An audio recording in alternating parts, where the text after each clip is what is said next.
మా ఛానల్కి సబ్స్క్రైబ్ అవ్వడమే కాకుండా ఈ బెల్ ఐకాన్ క్లిక్ చేయడం ద్వారా నేను పెట్టిన వీడియో వెంటనే చూసే అవకాశం ఉంటుంది. అంతేకాకుండా మీ విలువైన సూచనలు సలహాలను అలాగే మీ సందేహాలను కామెంట్ చేయండి. Welcome to లాక్నోఫాజ్.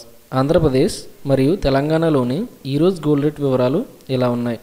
22 carat gold per gram 4640 rupees.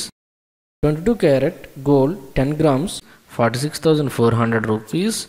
24 carat gold per gram 5,011 rupees. 24 carat gold 10 grams 50,110 rupees. 18 carat gold per gram 3,796 rupees. 18 carat gold 10 grams 37,960 rupees. Silver 1 gram 69.0 rupees. Silver 100 grams 6,900 rupees. Silver 1 kg 69,000 rupees. Platinum 1 gram 3,531 rupees. Platinum 10 grams 35,310 rupees. మీకు ఈ video నచ్చితే like చేయండి. ప్రతిరోజు gold rate వివరాలు తెలుసుకోవడానికి వెంటనే subscribe అవ్వండి. Thank you.